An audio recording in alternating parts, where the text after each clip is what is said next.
Hi, I'm Tim. Hi, and I'm Jake, and welcome to PT&J. And today we have something that is a little out of the ordinary. Yeah, we didn't get a Bible this time. We got an exhaustive concordance. So that concordance, why is it tired? Why is it tired? Because it's so ridiculously heavy that it wants to lay itself down. This right here is the ESV Exhaustive Concordance. Now, is this probably one of the first of its type in the sense of different translation of the King James? Yes-ish. Okay. This is a completely different animal than what most of us are used to. Like the Strong's. Yeah, the Strong's is an exhaustive concordance. So this is going to be a concordance that is similar to, format-wise, as the Strong's. It's going to have the glossary with the Aramaic, the Greek, and the Hebrew.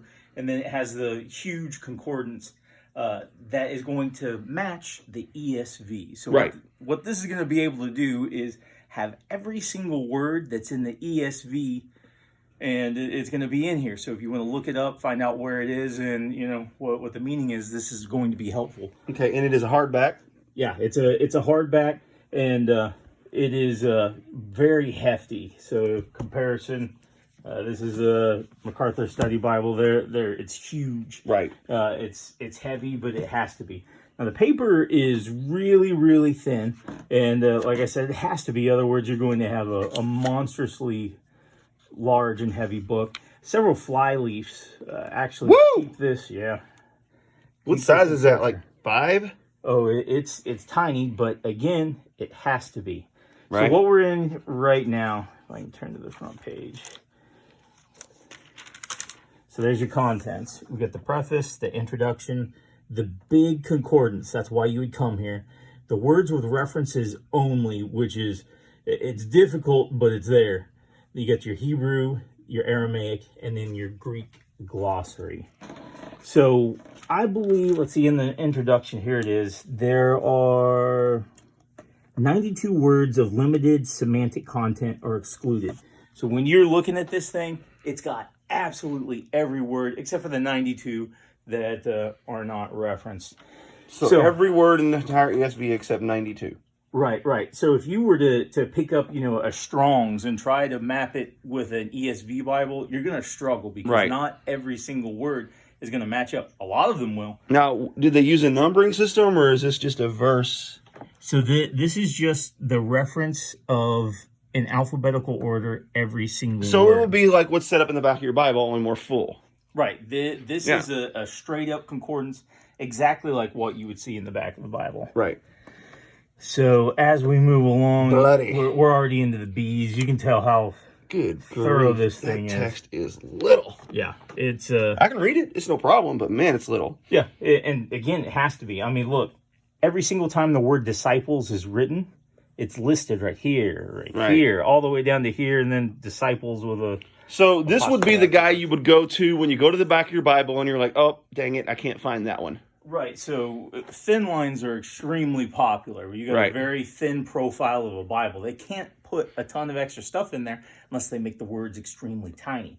So the concordance in the back of most Bibles is not going to cover everything. It's basically your Cliff Notes.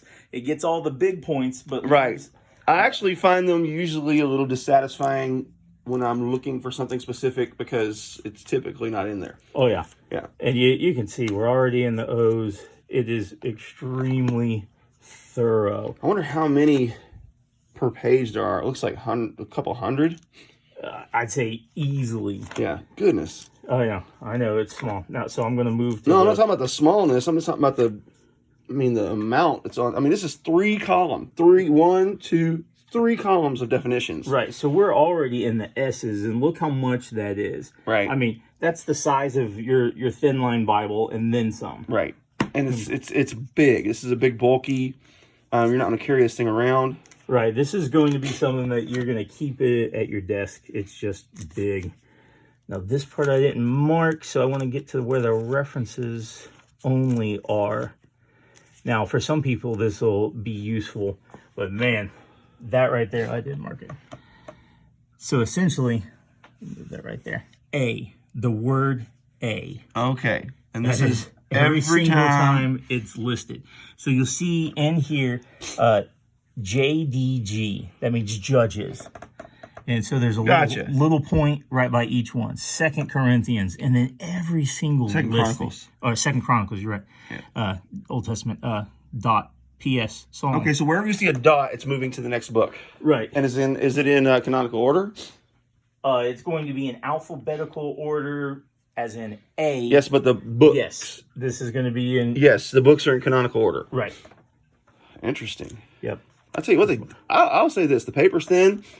They did a pretty phenomenal job line matching and hiding the ghosting. I mean. So this is something that's super cool. You get your glossary. So if you peek down in here, this is for extremely deep studying. Right. Because you've got the actual Hebrew word that goes to each and every. Right. So you have the Hebrew, the Hebrew lettering. Right. And then so you have it in English. This is obviously going to be covering the Old Testament because we don't have. Let's get to something with a little meat in it besides a name. Let's find a word. Here we go, like Baal. That's a good one. Oh, yeah. So it shows you it's Hebrew. It shows you its meaning, Lord. And it shows you it means master. Let's see, owner, husband. Yeah, and it just goes on. So it gives you pretty meaty definitions. Now, is this exhaustive as well?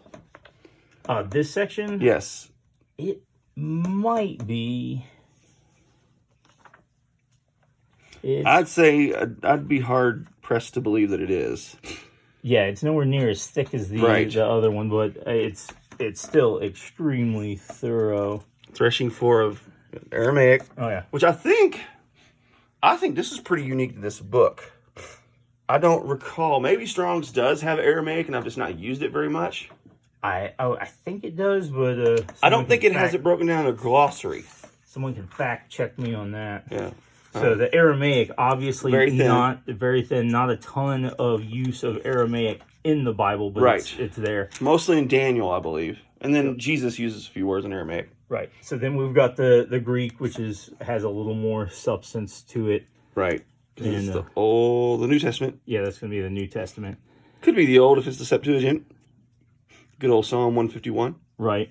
So what makes this unique compared to some of the older ones like Strong's? So we're not advocating or beating up Strong's. This is just extremely new and updated because of all the data that you saw in here and all of the new words that were in this that weren't in like the old the King James version. What they had to do was the words that were in the King James version that aren't in the ESV. Uh-oh. Either way, they use software to actually go through and compile all of this. And just like they translated the ESV, what makes things difficult is that when you're translating from the original Greek, from the original Hebrew, sometimes there's just no words in the English language that will map to it. I have no words. Yeah, you have no words. So they pulled things from places when they were creating the ESV that just weren't there, and they did their best that they could. And so these words kind of get pulled from different sources, but after it's all said and done, you've got a pretty good concordance that is extremely useful. There's one Hebrew word that they just left it alone because they have no idea what it means. Selah. Yeah, that's in there a few times. Read Psalms. Yep. You'll get it. It's like, I don't, what's this mean? We don't know. Here, just, it means Selah. So long story short, the ESV guys went way out of their way. They wrote completely brand new algorithms so that they could get absolutely everything in this. So, I mean, Strong's, how long would it have taken someone to go through every single word in the Bible and handwrite it down and study each and every one? It probably took forever. This, however, was compiled in a much quicker fashion through the use of modern software. And you could argue that it's probably going to be a little bit more accurate because once you get an algorithm set and it's working fine, then you've got what you need. We will post a link to this bad boy in the description so you can check it out for yourself. Right. But very useful tool. I would consider that an extremely useful tool. My Strong's Concordance before the dawn of the internet was my life when it came to studying the Bible and being able to navigate it effectively. And for guys like me, I find the internet extremely distracting when I'm studying. Right. So I only use books most of the time. Right. So this is something that I find extremely useful. Well, that's pretty much it. You've seen what it can do. While there isn't a ton of different things in here, it's got a ton of exactly what you'd expect and then some. Yep. So thanks for watching, and always remember, life is so much sweeter when you start your day with a heaping helping of PT&J. Bye. Jake's wearing sandals, by the way. Boom.